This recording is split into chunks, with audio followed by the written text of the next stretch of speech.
കണക്കുകൂട്ടലുകൾ പിഴച്ച് ഇസ്രായേലിന് ഒരു വമ്പൻ അബദ്ധം പറ്റിയിരിക്കുന്നു എന്ന റിപ്പോർട്ടാണ് പുറത്തു വരുന്നത്. സ്വന്തം പൗരന്മാരുടെ തലയിൽ തന്നെ ഇസ്രായേൽ മിസൈൽ കൊണ്ടിട്ടിരിക്കുന്നു എന്ന റിപ്പോർട്ടാണ് പുറത്തു വരുന്നത്. സ്വന്തം പൗരന്മാരുടെ വാസസ്ഥലങ്ങൾ ഉൾപ്പെടുന്ന പ്രദേശത്ത് അബദ്ധത്തിൽ ഇപ്പോൾ ബോംബിട്ട് തകർത്തിരിക്കുകയാണ് ഇസ്രായേൽ സൈന്യം എന്നാണ് അറിയാൻ സാധിക്കുന്നത്. ഗാസ അതിർത്തിക്കെതിരെ നിർ ഇറ്റ്സാക്ക് സമൂഹം താമസിക്കുന്ന പ്രദേശങ്ങൾക്ക് നേരെയാണ് ഇസ്രായേലിന്റെ ബോംബാക്രമണം ഉണ്ടായത്. സാങ്കേതിക തകരാറിനെ തുടർന്ന് ഇത് സംഭവിച്ചതാണ് എന്നാണ് ഇസ്രായേൽ സൈന്യം നിലവിൽ അറിയിച്ചിരിക്കുന്നത്. എന്തായാലും ഈ സംഭവത്തിൽ വലിയൊരു അന്വേഷണം പ്രഖ്യാപിച്ചതായിട്ടാണ് ഇപ്പോൾ CNN റിപ്പോർട്ട് ചെയ്യുന്നത്.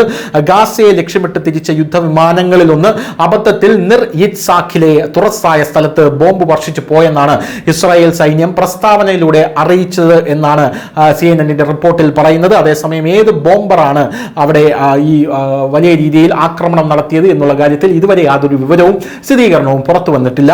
എന്തായാലും ഗാസയിൽ നിന്നും കേവലം 3.25 കിലോമീറ്റർ മാത്രം അകലെയാണ് നിർ ഇറ്റ്സാക്ക് സ്ഥിതി ചെയ്യുന്നത്. വയലിലാണ് ബോംബ് വീണതെന്നും പാർപ്പിടങ്ങൾക്ക് നാശനഷ്ടം സംഭവിച്ചിട്ടില്ലെന്നും ആളപായമില്ലെന്നും ഗ്രാമവാസികൾ വ്യക്തമാക്കിയിട്ടുണ്ട്.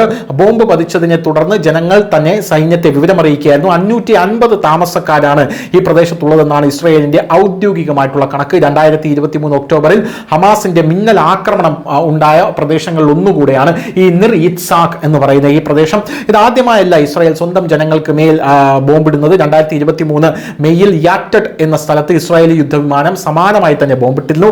ഭാഗ്യവശാൽ ബോംബ് പൊട്ടിത്തെറിച്ചില്ല എന്ന് മാത്രമല്ല, ഇത് പിന്നീട് സൈന്യം എത്തി വീണ്ടെടുത്ത് സ്ഥലത്ത് നിന്ന് മാറ്റുകയും ചെയ്തു. അതുകൊണ്ട് വലിയൊരു അപകടം അവിടെ നിന്ന് ഒഴിവാകുകയാണ് ചെയ്തത്. News desk, news India Malayalam.